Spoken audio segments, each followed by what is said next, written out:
I was like, wow, this sounds like a big problem, you know? For my first project. No, it sounds like a big problem. Like, surely, talking to my boss, who just hired me, like, surely somebody with a bit more knowledge of the thing and, seniority and this and that should solve this problem. She's like, this is one of the small problems. Oh.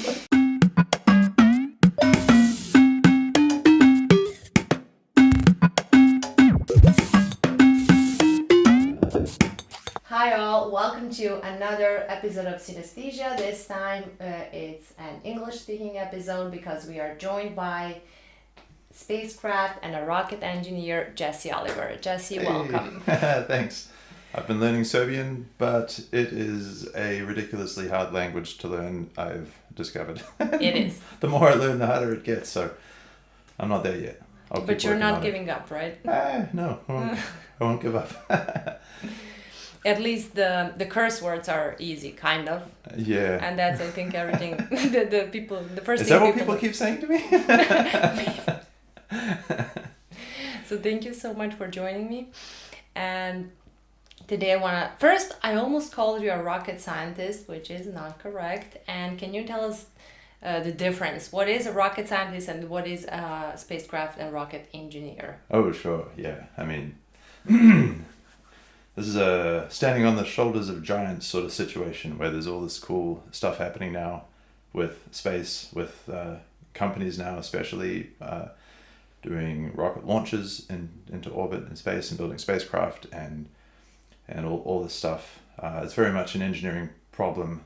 The giants were the people through the 1940s, 50s, 60s, 70s, a lot of them from NASA, similarly people from Russia, and who figured out the really hard problems about rocketry and the physics. And I mean, it wasn't possible at all until they figured out gradually that it was possible. All the stuff I've been involved in and that people do now, in terms of rockets especially, really is just making machines to do something that we know is possible. So it's engineering. It's fun. It's cool, I think. But there are some scientists in the mix. We can talk a bit more about it. There are definitely some interesting and hard problems on the edge of physics that people are trying to solve, but most of the people, certainly including myself, we're building machines. We know it's possible. That's cool. So you build spacecrafts and rockets, or both? And what is actually the difference? What does a spacecraft do? A spacecraft, I would say, is something that flies around in space for one of many different reasons. A rocket is, at least in terms of in terms of the spacecraft realm and in terms of space, a rocket is it's better called probably a launch vehicle. It gets you from the ground up into, you could go up into space. There are a couple of companies doing that. The more interesting ones, I would say, are the ones that get you up into space and then get you into orbit, going around and around. So they provide that service of being a vehicle. It's a vehicle. Well, you could argue that they're all vehicles, but it's sort of a huge engine system that gets you going up to, I'm going to embarrass myself probably by saying silly numbers, but let's say 24 to 30,000 kilometers an hour is the minimum amount of velocity you need to be in orbit, and anything higher than that you're going even faster. So space by most definitions starts, this is your Earth. Space starts, the Kármán line is 100 kilometers off the surface, I would say. And to get into orbit, you need to be up in space, but really you need to be moving sideways fast enough that as you fall back into Earth, you keep missing it. So you're going this way, Earth's trying to suck you in this way, and you keep zooming around and just barely missing the Earth. So it takes a lot of energy. If you just go straight up into space, you come straight back down again. That needs a lot of people like you and not people like me. Because I would mess up. I barely had to in physics or B's. Yeah, I mean, I've never been the person who thought like, oh, I wonder if this is possible. I grew up on a farm in New Zealand. My mother is American and my dad's a New Zealander. And my mother always liked space. My dad's, he doesn't mind it, I'd say, but he's kind of a practical guy. He likes, sheep and grass and trees and stuff like that. And, but had always sort of interests through my mother in this whole space thing. And I went to university in California when I finished high school. Got a chance to go over there and started studying. I mean, I didn't know anything about anything really, but I enjoyed physics, just working out the hand problems, and it's simple stuff. It's mechanical stuff. It's math applied to answering basic questions about, why if you drop something, it takes a certain amount of time to hit the ground, and if you bend a stick, it'll take a certain amount of force before it breaks. Maybe something like that. So what's the name of your college, since we don't have any universities here that can lead us to your way? And there are some maybe programs made with foreign countries, but we don't actually have a college like that you can go to and do that stuff. I went to University of California in Santa Barbara. There are something like 8 or 10 University of California campuses, some famous ones like UC Berkeley and UCLA. I went to UC Santa Barbara, which is a small one just north of LA. Did not have a space program either, but it had a mechanical engineering program. I mean, I knew nothing about what was what when I was trying to decide where I might go. I didn't even think I was going to get into the school, coming from a farm in New Zealand. But looking through the book and trying to just pick something that sounded like something, I almost remember it standing in the driveway on the farm with the book with my mother.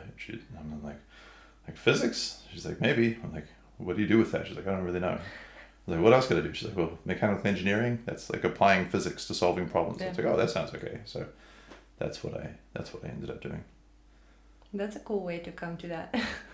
Yeah. There was a lot of luck involved, I think, in it being something that I enjoyed. Okay. I mean, I did terribly in it, make no mistake. At least. I always imagine people who are drawn to physics and mathematics or stuff like that they are really good at it. Because I'm so bad that I don't want to even try. So then my conclusion is always like, oh, they must be really good at it to try. So how did you go from choosing that college to ending up in SpaceX? Did you work anything similar before that company in that field? Not really. I wanted to. That was sort of the dream. I'd watched from a great distance the space shuttle launches, so that was something that is awe-inspiring and hard to sort of grasp. This is like the realm of NASA guys, people you might call rocket scientists, in their white shirts and their little black ties and stuff like that. And Hidden Figures is a cool movie about it. There are a lot of great documentaries, of course, but watching that stuff and so I sort of struggled through the program at Santa Barbara, managed to get up to speed, and then didn't feel like I could have gotten a job out of school at that point. So I went and joined a PhD program at another University of California campus, San Diego. And that was sort of a way to delay having to face the fact that it would be really hard to get a job in anything like even close to what I was interested in. So I did that, and then from there I went to SpaceX, and I spent a long time. I spent 7 years at school working on the PhD program. That's a whole story. And got lucky at the time. I mean, space is what had taken me into engineering in the first place. I was working on unmanned aerial vehicles and carbon fiber structures, which is where the professor who I was working with, he'd had funded projects in that realm. I mean, it's not like you get to sort of, as a normal person, necessarily define what you're going to spend a huge part of your life working in. It's kind of a funny thing to reflect on. You think you should be able to, right? Yeah. And you can actually, but it's a tough cookie to crack, or however you want to cookie to bake. until you're looking back in hindsight and be like, oh, I could have done this and that. But I got very lucky in that I got a chance to apply to SpaceX through some people who knew people there. I guess I was keen enough that I found the opportunity when I sort of heard somebody talking about it in the hallway and like grabbed them like, what? SpaceX? And I managed to go and meet people and interview there. A lot of luck was on my side and that they were hiring a lot of people at the time. I was now finally at age almost 30 at the time. After spending way too long in the PhD program, I was finally like at the same level as the really top performing, people who were graduating from the good programs around the country in America. So I was competing a little bit with students who were, or just graduated students who were 21. I was 30. It's like, life is long. This time. It's okay. So then I got involved in SpaceX, and that was 2010. That was just after the first Falcon 9 launch, just like weeks after it, and just before the second Falcon 9 launch. And then from that point on, it was space, which was really engineering, just desperately trying to make things work. Make me feel better and tell me that you didn't know what did you get into the first day, or was it just easy and all cool from the beginning? Oh, it was pretty cool from the beginning, but again, it's not like you take a lot of time figuring out what you're going to do and planning it and all of that. It's something like, this sounds a little cliche, but like, you want to learn to swim? It's like, welcome to the river. But it's an awesome river. It's full of floaty toys and jet skis, and it was exhilarating. I mean, the company at the time was hiring people.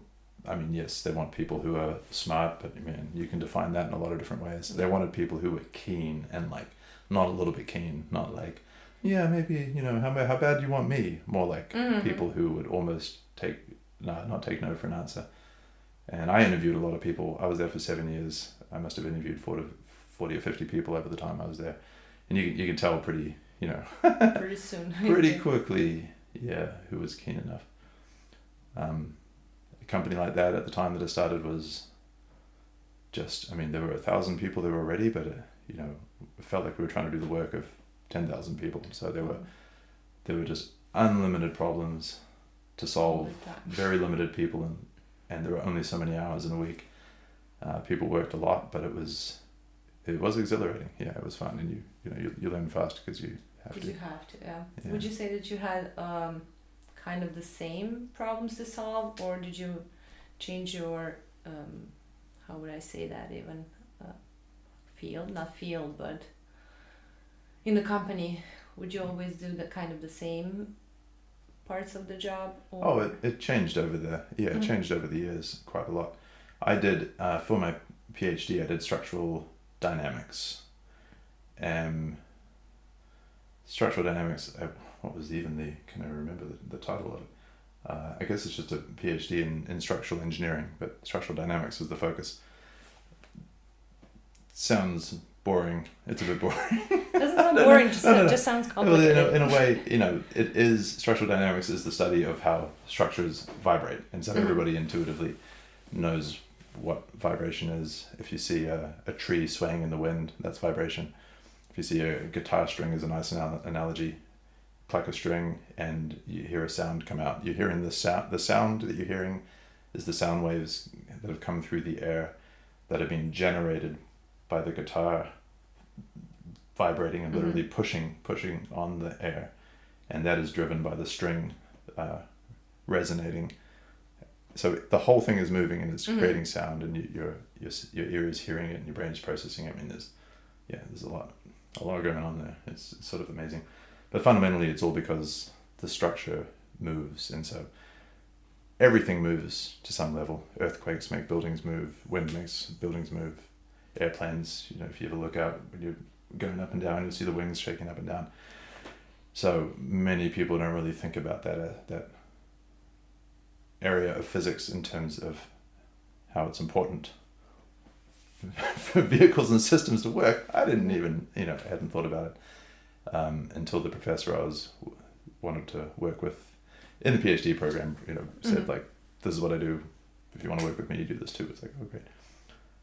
I've always liked music personally, so that's a nice way to tie it back to something that's relevant and, for many people. And as with the guitar analogy, it's an absolute direct correlation. A lot of the work we do is replicating that whole stream of you excite the structure, i.e. pluck the guitar string, a whole bunch of things move, they respond in a way that your ear can hear and your brain processes into something that means something. In this case, we have a rocket, the engines are going to vibrate it, it's going to move in stress, and so we have systems, accelerometers and sensors and things which take the place of the ear, and computers which take the place of the brain. So we're trying to do that same thing that your body does just naturally. We're trying to do that with computers to then improve the design. So you can move overall. More smoothly. So we can make it lighter, safer. There are some amazing cases of rockets actually breaking apart in flight before they understood the importance of structural dynamics and driving stress. Where the videos you can find on YouTube of these early rockets in the 40s and 50s, perhaps, if I give or take a decade, where they're taking off and it starts to shake and it literally breaks in half, and fireball, awesome. Awesome.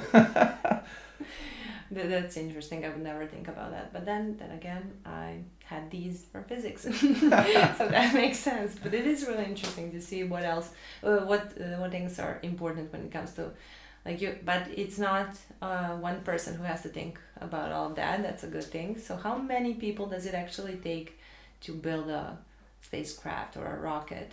Ooh, yeah, boy, it's an interesting question. I don't have numbers off the top of my head, so I'll completely invent some. But let's say it took, SpaceX had something like a couple of hundred engineers who were mostly responsible for getting Falcon 9 going, give or take, some. And a whole lot of other people who actually built it and, did all the other things. But in terms of the design core, which is what I was involved in, let's say a couple hundred. Let's say 300. I think when the Apollo missions were being done by NASA back in the 60s and whenever it started before that, I would guess they had something like 10 or 20,000. Somebody who hears this who actually knows is probably going to laugh at that, but let's say a couple of orders of magnitude more at least, maybe even more than that. Since working at SpaceX, more recently I worked at Rocket Lab in New Zealand, which got a functioning rocket and a lot of other cool things, little spacecraft and stuff besides. I feel like they did that most of that with 50 people or less. Impressive. I mean they had a couple of hundred in total, but compared to 1,000 or more in SpaceX. So, and I think in the future, even less. As the tools get better and people believe, so much of it is people believing that they can do it, then it'll be maybe even less. That's cool. I wanted to ask about the favorite part of the job, since I know we talked, when I saw you last time, we talked a little bit about those cool launches. Is that your favorite part or of the job, or what would you say that you enjoyed the most? Yeah, there's something. It is an amazing experience watching a launch, almost for I mean, I'm biased, I always have been, it always captured my imagination, but I think most people can watch a video of a rocket launching and get excited, be impressed, It's like, wow, that's fire, insane fire coming out now, and it's gonna go and leave the earth. That's pretty cool. And when you've spent weeks and months and maybe years working in those days, especially we were working a lot, because we wanted to. It was exhilarating. But when you've put your own blood, sweat, and tears into it, that raises the stakes and the excitement. And in the case of these rockets, you can never do it. One person's never going to do it. It needs having 50 people is super sporty even for a small rocket. So you're part of a team doing something much more than, the individual components could ever achieve. And so you're like part of this bigger force, and you've put all this time into it, and you're really not sure if it's going to work. You hope it's going to, and you're on the inside, and finally it's there and it's counting down, and they call it like a product launch in most industries for a reason, because you're launching this thing, whether you're working on whatever, a new cell phone or app or whatever it is, podcast. I was just about to say. Yeah, it's called a launch, because this is like embodies that excitement of getting to the point where it's like, okay, hands off. Yeah. Now we just hope and pray, and now we take these last few seconds to think of all the things that we might have missed and screwed up, and you're like, oh, I hope, at a certain point, it doesn't matter how loud you scream stop, they're still not going to stop. That's true. So, yeah, that's exciting. And there's a thing with rockets. Most rockets, they're all a bit different, but you get to a point where there is no turning back. So for the Falcon 9, which is the one I was working on first, the rocket is held down on the launch pad like this, and the engines get lit at T-minus 2.5 seconds or something. So you'll see they verify engine health, and then you get to T0 and the clamps release and this thing's going. So the instant that you see is you see the engines go, like, oh, things are getting hot, and then the instant that you see this thing move, it is a one-way ticket. It's either gonna work, which is what we hope, or it's gonna fail, which tends to be spectacular, literally fireworks. So your heart is, jumping out of your chest. I believe it's cool. It's exciting. And then you get ready to go do it all again. Go back to the office. It takes years off your life. You're like, adrenaline spikes, goes for a while. I'd say fortunate enough that the first 18 or so launches that I was involved in were successful, pretty much completely successful, which, just barely, the engines were blowing up occasionally and stuff, but they all still worked, which is amazing. And then, the next day, if you go party that night, the next day, you get ready to work towards the next one. You go again. Yeah. What I want to know is, something goes wrong, can anybody say it's your fault, or no, because so many people worked on it? Yeah. No one to blame, or there are times when it's somebody's oversight has been the primary sort of driver, you could say.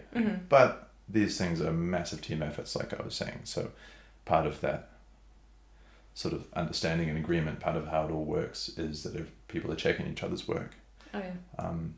I only have the direct experience personally of working with these two companies. I've heard lots of stories of other companies. SpaceX was revolutionary because they pushed back really hard on the model of, the existing model of making these big systems, developing these big systems, which from the big American aerospace companies, but it was the same in Europe with the European Space Agency and big contractors. So huge companies that take on absolutely gigantic blocks of government funding to develop these things. And they develop them slowly and meticulously, and then they hope they work. And Elon came into this industry that was really pretty conservative and very risk adverse. He's like, the story goes that he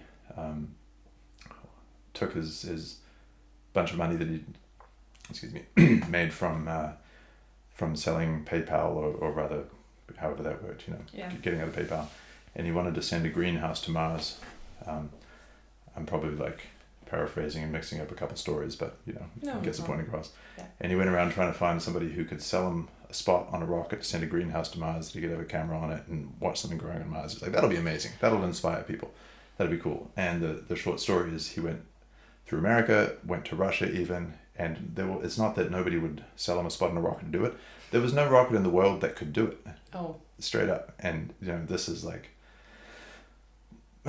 for 30, 40 years after people had walked on the moon, and he was shocked, and so he was like, well, this is crazy. It's like we're going backwards in terms of technological progress. And so he came into this conservative industry as somebody who wasn't tied to the legacy of how it had been done. Mm-hmm. He's like, it seems like we should be able to do this better and faster, and like make progress much quicker. So yeah, he came in and started SpaceX and set up the company on that basis of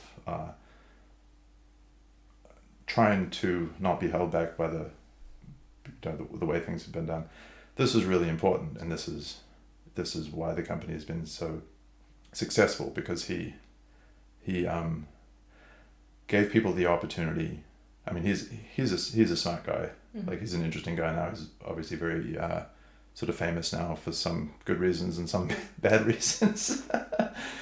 And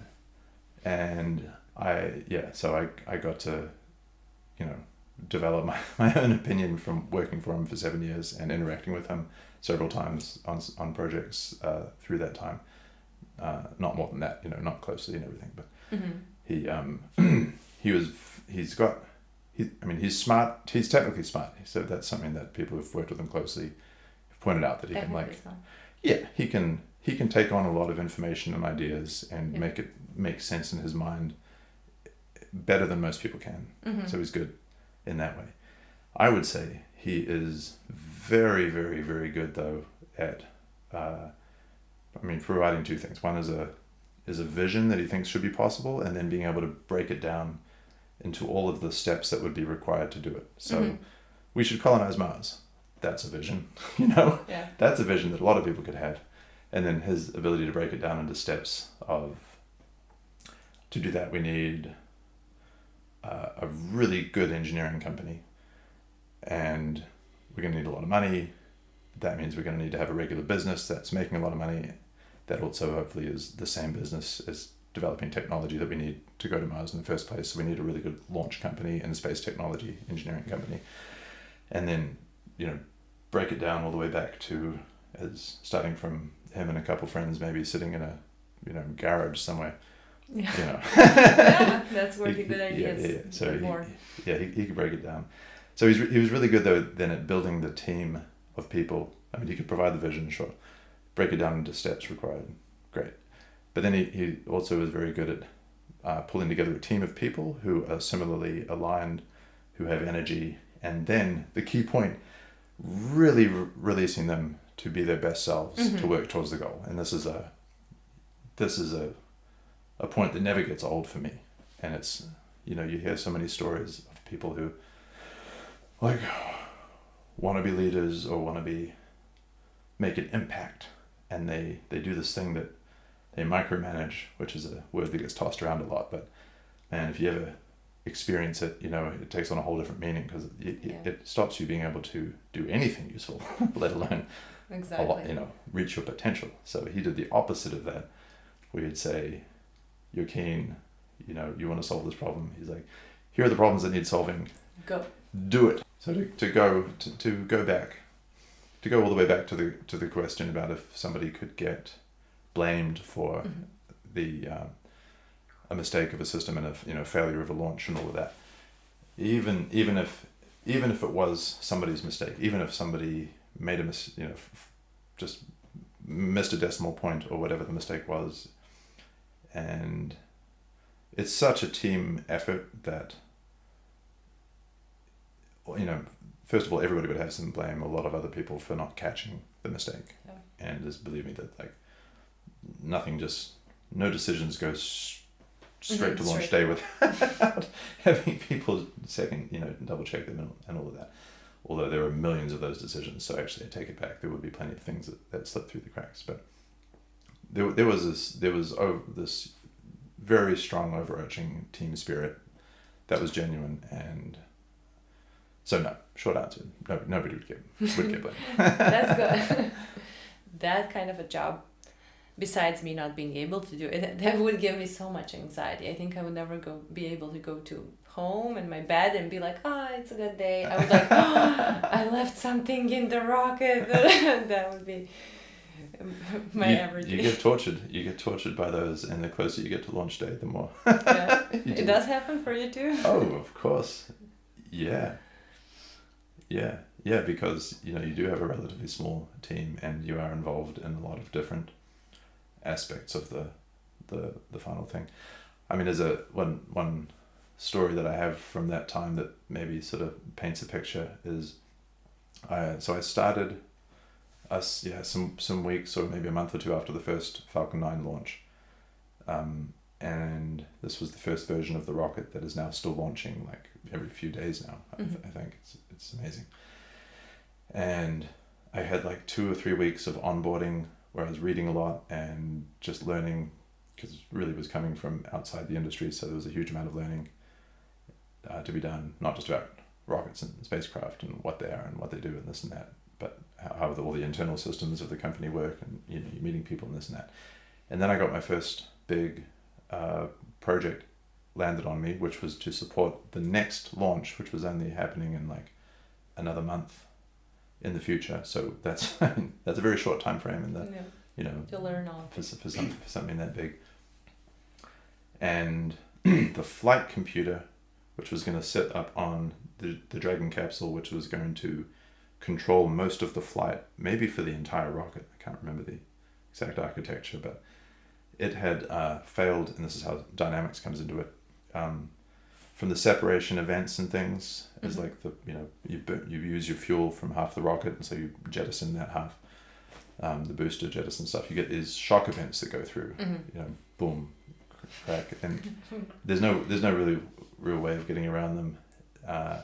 Those sort of events can break computers, and so we build the computers to be resilient to shocks and vibrations, but then we test them to make sure that they're resilient up to the level that we think it'll be subjected to.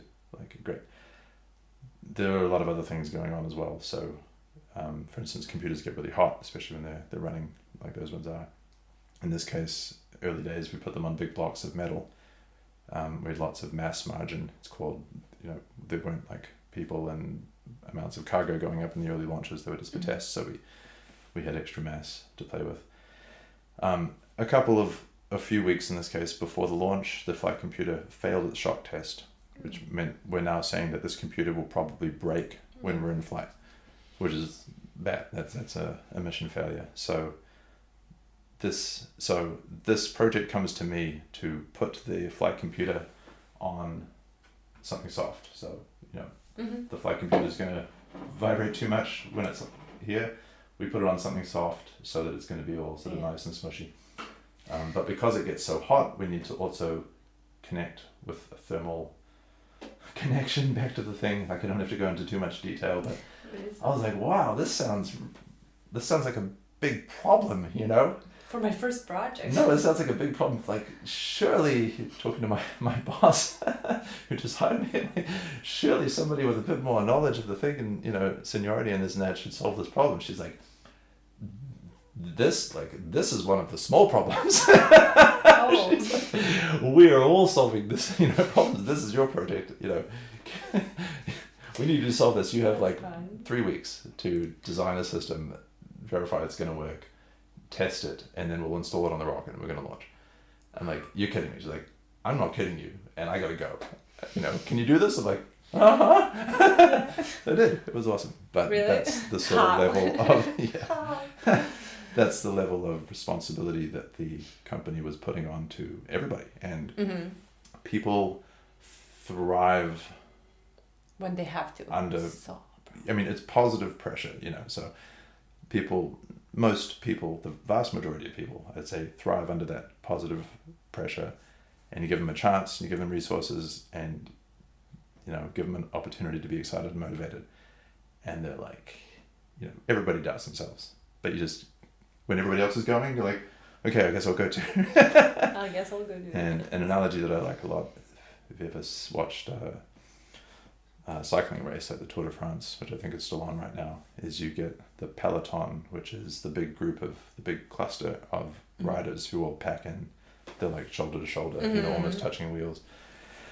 And they are hauling ass. Like, they're going fast. They'll go for, hundreds of kilometers, moving at a rate that they could never keep up on their own, pretty much. And it's because the ones in the front are taking the air resistance, and the other ones tuck in behind them. And then as the ones in front get exhausted, they go back and they tuck in the back, and then the fresher ones take the really hard, job of breaking the wind, and then they fall back. And so it's a nice analogy, because a group of people working together can move, all of them can move much faster than any of them could move individually. And because the people who are at the bleeding edge are putting out much more than they can sustain, but then, when you need to drop back, you drop back, and then everybody else keeps moving forward. So that's nice. it's pretty cool. I like that knowledge. Okay, let me ask you, have you ever been working closely with Elon? Have you seen him, or is he just like a boss, that is just the name of the company? Yeah, no, he was around. I mean, he was around almost every day. Oh, really? He was splitting his time between SpaceX and Tesla back then. Mm-hmm. So, depending on the week, he might be around for a couple of days at SpaceX, and then he already had some other things, maybe like 2 days a week at SpaceX, 2 days a week at Tesla. Sometimes he'd be at Tesla for the whole week, sometimes he'd be at SpaceX for the next 2 weeks straight. Depending on what's going on. God knows how he juggles that many crazy things, but that's for us to Have wonder. you ever had an opportunity to chat with him? Yeah, I worked with him. on. There was one big project that got handed to me that he took. It was from him, came down through my boss and got given to me, and I worked on that for the next 2 years, which was trying to. So there's structural vibrations and dynamics and shock that I talked about a little bit with the rocket vibrating and this and that. Something else that relates back to the guitar example is acoustics is all in that loop as well. And so the goal was to reduce the acoustic loading on the satellite. So you get the rocket makes fire so that it can go up. As the fire hits the pad, it gets very, very, very loud. And you can tell, if you ever watch a video of a rocket launch, it's like it's really crazy, and then as it gets far enough off the pad, it gets quiet again. So during this loud portion, the satellite's sitting on top in the fairing, and it gets shaken like crazy, and you get this, for some of the big ones, the size of a van or even a bus. Some of them are big.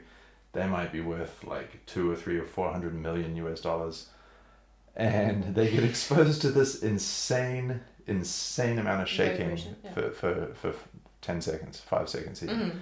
And then they will spend 15 or 20 years in absolute silence in space. So there's quite a good reason to try to make it quiet. An analogy would be, if you're going to go past some roadworks or somebody grinding concrete, you might cover your ears for that time. So the goal is to cover the ears of the satellite. And to get a competitive advantage, one of these many little steps that he had to sort out to get to Mars, he needed to dominate this launch industry.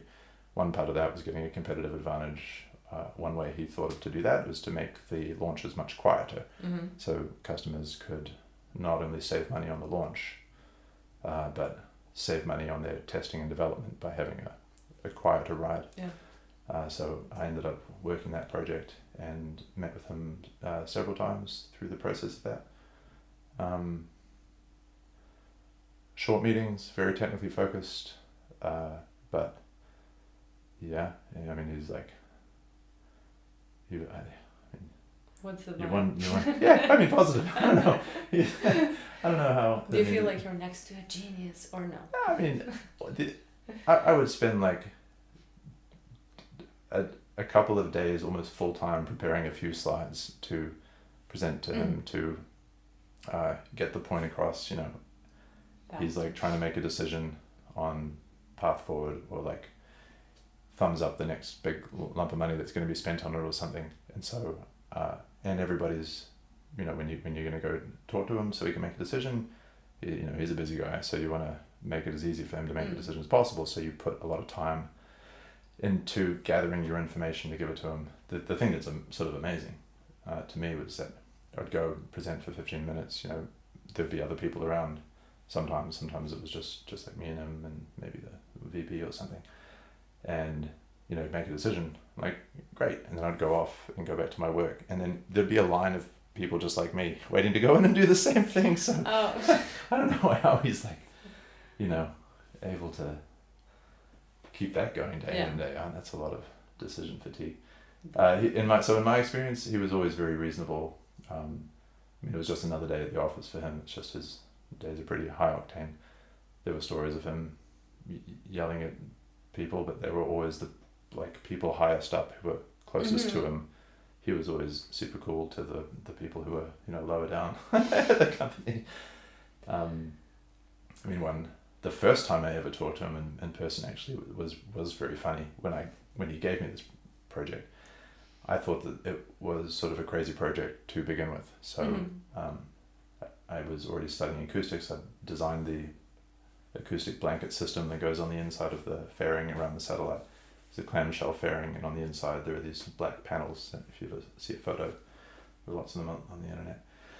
So I'd been in this space for a while. I was pretty familiar with it. He wanted to reduce the acoustics by a factor of 10 to 20 dB, which is 1 to 200 times power, 10 to 20 times of actual, 20 times quiet, something like that you could say. It's going to be really hard. So I went and I prepared some slides, and I went and sat at his desk with him and the VP. And I basically was like, it's going to be really hard to do this, and here's why it's going to be hard, and this is also going to make it hard, and this is how this works, and it's make it hard. And he listened for 4 or 5 minutes, and then gently, I'd say, nice, he just cut me off mid-sentence. He's like, he laid out his vision for why this was important. He's like, physics says it should be possible. You can tell just because, you can cover your ears. He's like, this is not the cutting edge of science. This is engineering. Physics says it should be possible. Intuition says it should be possible. It's going to be a tricky problem, sure. But, I need somebody who's just going to go out and try to solve this, if at all possible. Are you that person? Pretty much. I was like, yes. Yes, I am. Not because I'm a yes guy per se, but when he lays it out like that, you're like, it should be totally possible. Forget these slides that I don't know exactly. Yeah. And it should be easy. So I always appreciated that, because he could have been a total jerk about it. It could have been like, get this idiot out of my office. I never want to see his face again, but he was never like that. Yeah, he lays it out differently and gives you another kind of perspective, but... And we did it. Yay! So, wow, I that. feel so bad. No. I never did anything that important in my life. So that... it's not that important in the end. Yeah, it's just... yeah, but it is a big problem to solve. Definitely. And it's just one of them. So I'm impressed anyway. Thanks. SpaceX experience sounds very fun. But I want to hear more about you as well. I know you love traveling. So I want to kind of jump off the space topic sure. and ask you. So you were born in New Zealand, right? I was born in New Zealand, yes. Lived in America for a while. And where else did you go? Where did your path take you? What are some of the favorite places you visited? Oh boy. Well, yeah, I get excited talking about SpaceX and all that. Sorry, I want to hear more, but I also want to kind of hear about this. If you have some interesting story about SpaceX, you can tell me as well. Yeah. It was amazing, but life goes on, and I've had a lot of people ask me why I left, and I was there for 7 years. Life goes on in the meantime. I had a major relationship, which we were living long distance, which made working around the clock easier, of course, but, and she was working, at her own career in her sort of dream job at the same time. So that gradually fell apart. And so after 7 years, I was like looking in the mirror, like, okay, it's time to go. Time to go searching. I was 38 by then, I think. Hit a low point, I can say, like pretty hardcore. She and I were married, and we got divorced, which was thank goodness we didn't have kids. But that stuff, you sort of you never imagine it's going to happen to you, and then you get to a point you're like, the options are like shitty and much worse. So I guess I'll take the shitty one. And it was the right time to leave SpaceX. My parents met when they were traveling. They met trekking in Nepal, in Kathmandu, and then they went trekking for a month together in Nepal, and then got married and had me a year or so later. So I sort of had it in my it had always been in my blood, I guess. Also, ironically, terrified of other cultures, especially at the time, which, it is such a pleasure to be here sitting with you now. I keep not even thinking about the fact that we're, sitting in Serbia, would have been on the list at the time of places where I don't know if I should go there. Serbia. I don't know if that's safe. I don't know. It's all very relevant. It is, because especially in America, I gather it's sort of the same in a lot of places, but you get almost programmed with this xenophobia or this fear of the other. It's like tribalism. It gets very purposely reinforced by a lot of the I don't want to say it's like a government conspiracy, because it's not a conspiracy per se. It's just society's reinforced by making it easy to be afraid of things that you don't know. Exactly. And the media in America especially has this drumbeat of always sort of getting ready for the next military intervention somewhere, which you guys have been on the wrong side of that. So it is a drumbeat, and to go to war somewhere and keep those defense companies full of defense contracts, you need to have people to go bomb and stuff. So right. I'm very cynical about it now, as everybody should be. But when you're in America, you're kind of you're on that team, even if you're not on that team, in your heart and soul, it's it's pervasive, it's everywhere. So, but I was only sort of from America. I'm half American. I'd been living in America for almost 20 years by then. But I had this other part of me as well. It's no, I know there's more out there. So I had a nice proper low point in life. Then decided it was time to leave SpaceX, leave America. Mm-hmm. I packed everything up, moved back to New Zealand, and then traveled around New Zealand for a couple of months with my younger sister, which is great, catching up, since she was 7 or something when I went off to university and never came back. So that was really nice. That's awesome. And and went to Australia, just sort of getting my feet wet again. I'd spent 7 months traveling through Western Europe when I was in my early 20s before I went to graduate school, and that was great, because you get a taste of how amazing traveling is in terms of breaking down those preconceptions. But also, I was very timid. I was scared. I'm not afraid to admit it now, even though it sounds funny, because I've by and large gotten over it. But I went to the UK and France and Spain and Portugal, and I ended up going to Greece, and I was oh man, Greece is probably the edge of the civilized world. It's certainly can't be safe to go, to be honest. I was get me back to America. So I was in Australia then. This is the start of 2018, and I had just at my brother's wedding met a couple of his friends who were working for NGOs in the Kurdish region of Iraq, Kurdistan. Mm-hmm. And they had told me, yeah, you should come visit us sometime. I'm okay. And they called me up and, so to speak, sent me a text. And when I was in Australia, they're hey, the international airport just opened up again. You should actually come visit. And I'm let's go. Nice. So I went from Australia to Singapore to Iraq, to Kurdistan. And then that started, I was only planning to maybe travel for a few months. I ended up traveling for almost exactly 12 months. Then I went from there around other parts of the Middle East. You only have to be somewhere for a couple of minutes. You only have to be talking to people for such a short amount of time before you realize I was wrong my entire life. Mm-hmm. And nothing. And again, it's not the culture or the media and this and that is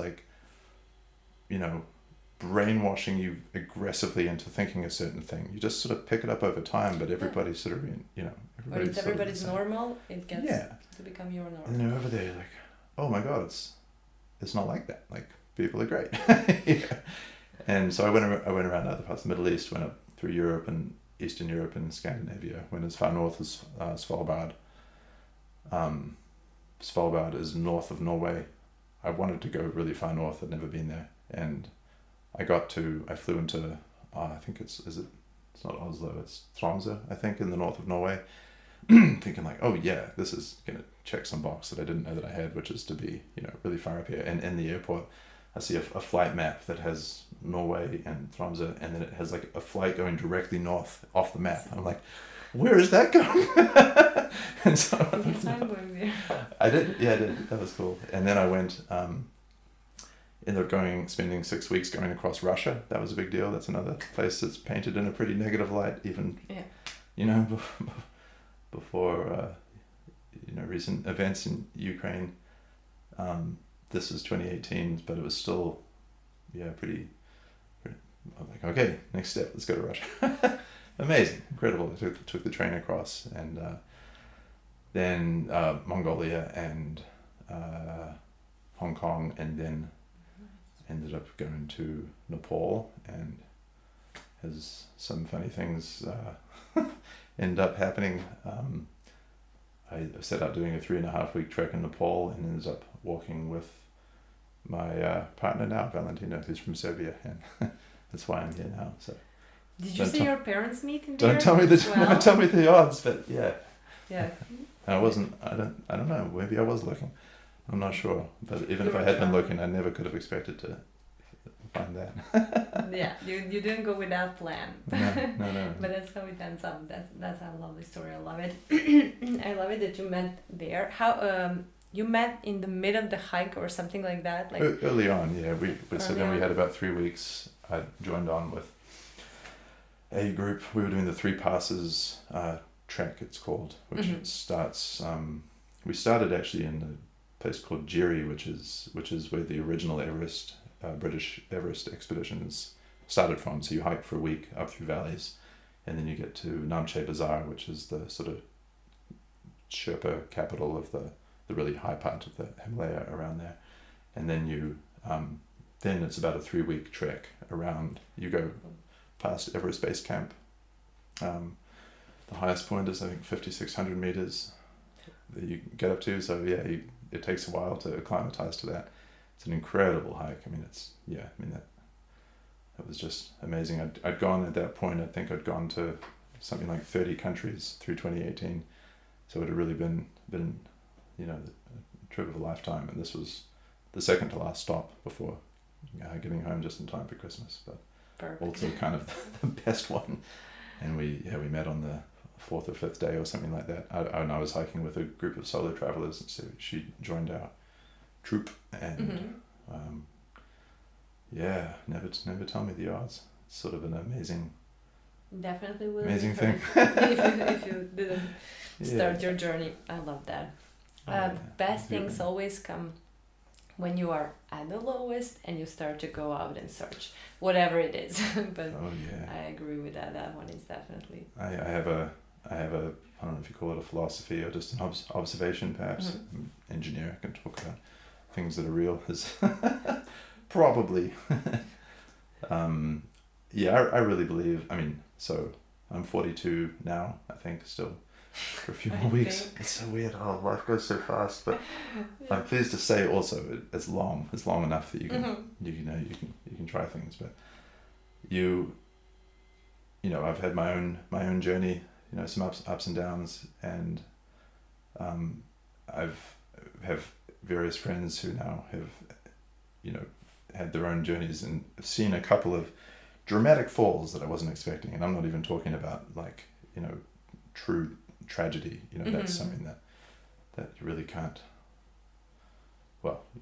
predict. I mean, I'd say everybody that I've known has been very, very lucky by and large, but still when you have a wipeout, it sucks so bad. That's right. And yet I've realized now that, and I really believe this, that I don't think anybody can actually start to reach their true potential until they wipe out. I think you've got to hit bottom in a way that you never expected before you can start to really be honest and realistic about how things work, and honest with yourself about what you want and cut away all the BS, and then you can start actually, the error is so clear when all the BS is gone. Yes, I agree. So I agree completely, because then you actually have no choice. And up till you hit the bottom, you kind of have choice to stay in this. I don't know what's actually going on. It's okay. I can pick this belief and this belief, but when you hit it, then you have to see what do I actually want, what do I actually need,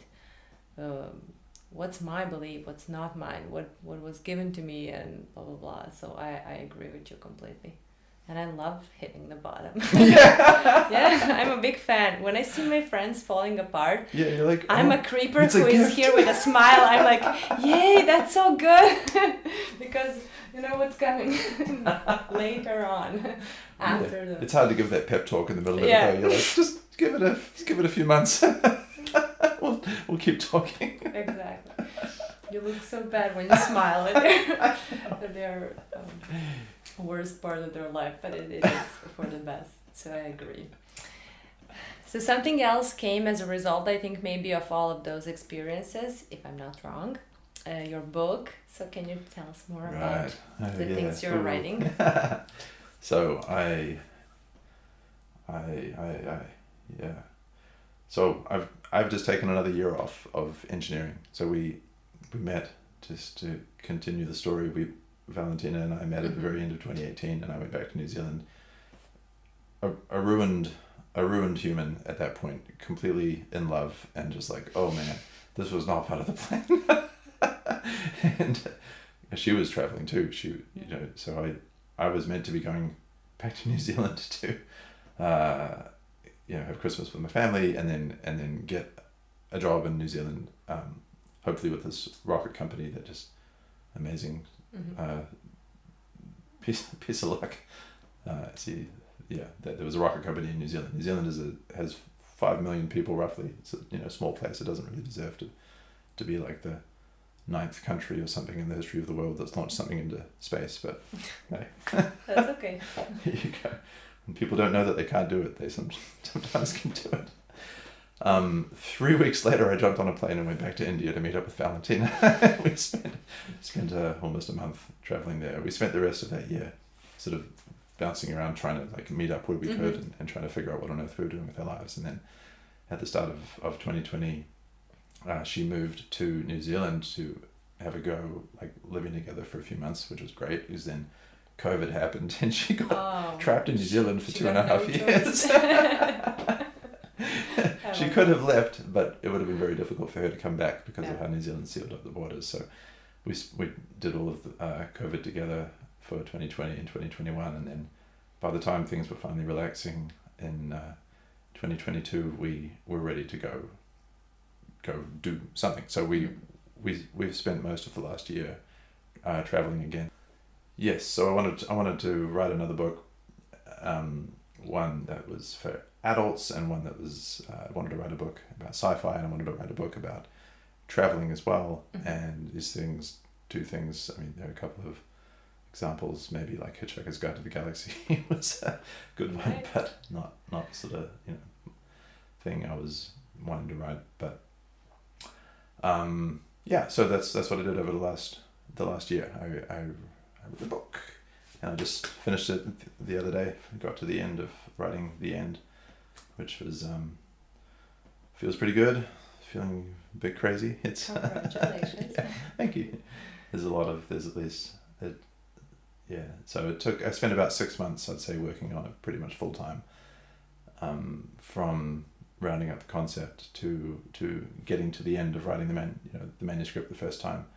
And now I'd say it's going to be another 6 months or so of editing and starting to pitch it out to agents, towards hopefully getting it published.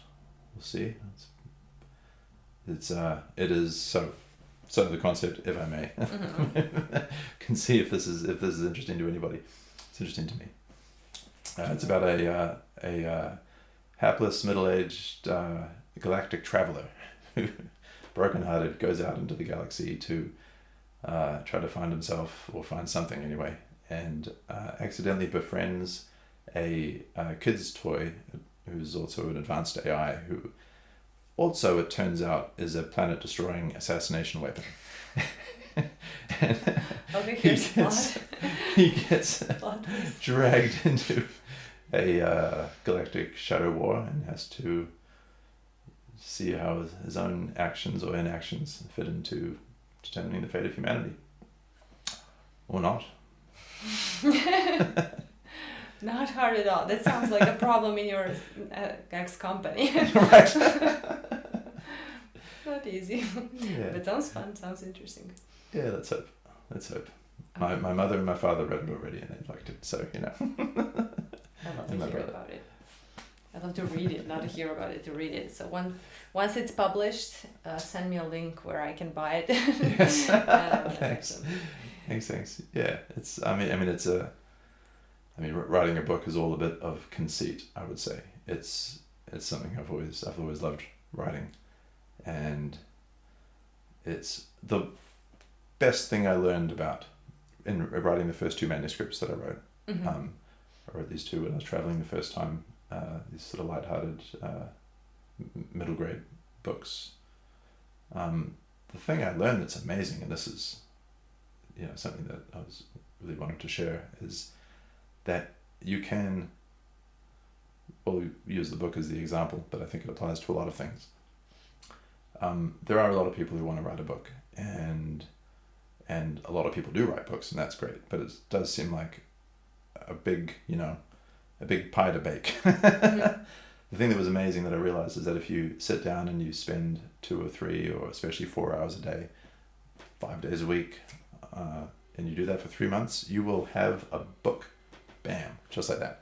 And then it's a whole other question about if anybody wants to read it and if you can get it published and so on, will work to edit it and stuff. But you can do this thing in an amazingly short amount of time. So yeah, that's an empowering thought, and I think it applies to lots of things. You know, everybody has dreams, and those dreams are so valuable. But the thing, and you can, like, everybody can take a little bit of a page out of Elon's book, and you know, if that's too grandiose, you can certainly take it out of my book, because I'm pretty normal. Is if you just put your head down and put time into it regularly, you know, and just like bang your head against it for a while, you can do it. It's amazing. Yeah. And it's not like if you believe you can. You know, it's much more practical than that. It's more like if you put 4 hours a day into it 5 days a week for 3 months, you can. Yeah, that's a good recipe. And it's a good recipe because I remember when I was a kid, I loved to write poems and little short stories, and I was always thinking, I want to write a longer story or a novel or whatever. And then I don't know how to do that. I cannot think of the whole story because somebody could have just told me, just start writing. Just start, and then things will come from here and there. You can take it all together, put it in a place, change it up. But I stopped. I never even tried because I was like, I cannot think of a whole book, so I'm not gonna write it. Yeah, I mean, so some famous authors write in that way without much planning. From what I've heard, this is totally anecdotal, but I've heard that Stephen King writes that way, and Murakami, literature writer, writes that way, which most people who write, you know, speculative fiction anyway, sci-fi and fantasy and detective novels and thrillers and all, you know, romance and all the rest, I think, start by sketching out a plot. I mean, you got to have some sort of concept to kick it off, I should say. But you know, you can sketch a plot in a single page bulleted list, and you can do that 10 times. And I think it would be hard to get past the 3rd time, because one of those 3 you'd already be like, okay, no, it's like this is it. It's opening up. I mean, the process, I'll say, is really fun. It's I mean, it's sort of exhilarating in its own right as well. It's like a little like walking down a dark path in a forest or something like that, and you have a little flashlight, and you just can't see that far in front of you, but the more you walk, you know, you realize you can see far enough in front of you that it keeps opening out, and you know, then the sun starts to rise, you know, after a while in small degrees, and you start to be able to see further and further. and you just keep walking, and I mean, yeah, you're there by morning. There's the book at the end, at the end of the forest. Yeah. I love that. Yeah, the things are reachable. Just our own limits usually make it safe. So much of limits is doubt and worry, and I mean, I still can't really comprehend how people do much bigger things. You know, like Elon is an extreme example. Mm-hmm. Okay, but there are, you know, I'm amazed by a majority of people that I meet, I would say, and the things that people manage to do, and it just really comes. I mean, it comes from, yeah, I think having an idea and generating some belief in yourself that you can do it. But I'd go so far as to say that a majority of those people, I bet, don't even really believe they can do it necessarily. Yeah. They just start working at it, whatever it is, whether it's starting a business or, you know, building a house or walking across Europe or yeah, whatever. If you start something, it will probably, something will happen. Yeah, if you start and you just keep going, it's it's amazing. Agreed. Thank you so much. Oh, thank you. Thank you for having me.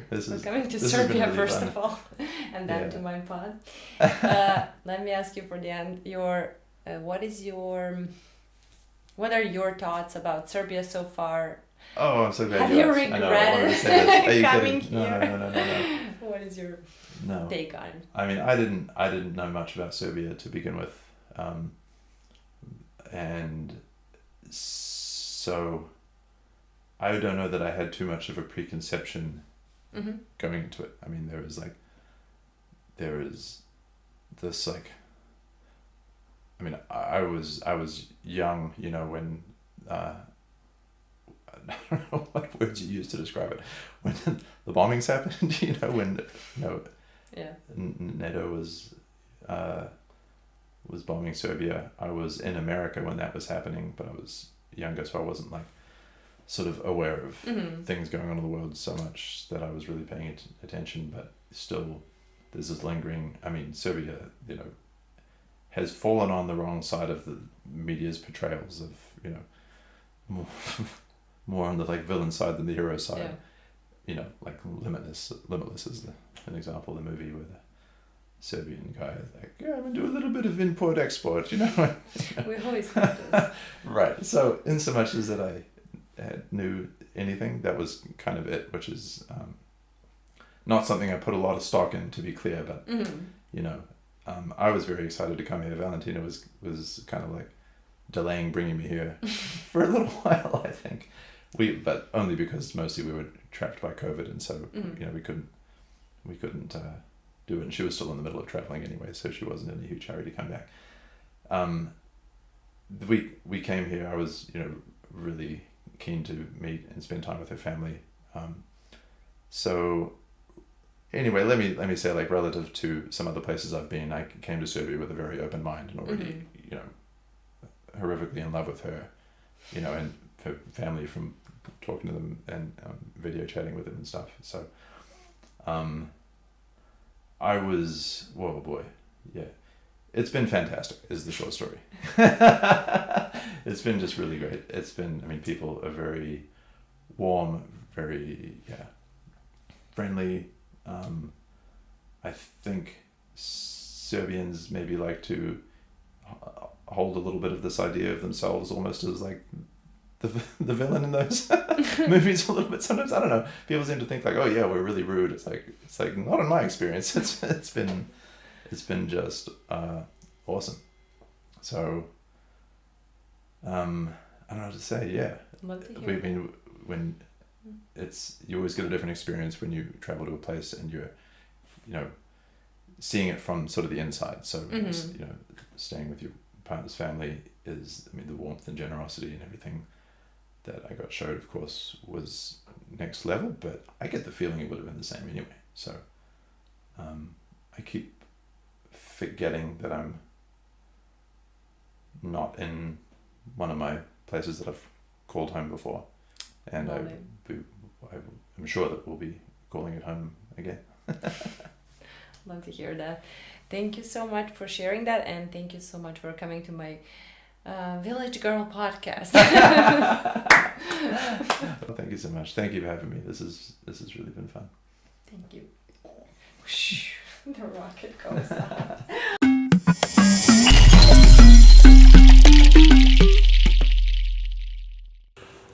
Hvala Milana za podcast. Hvala Serbia!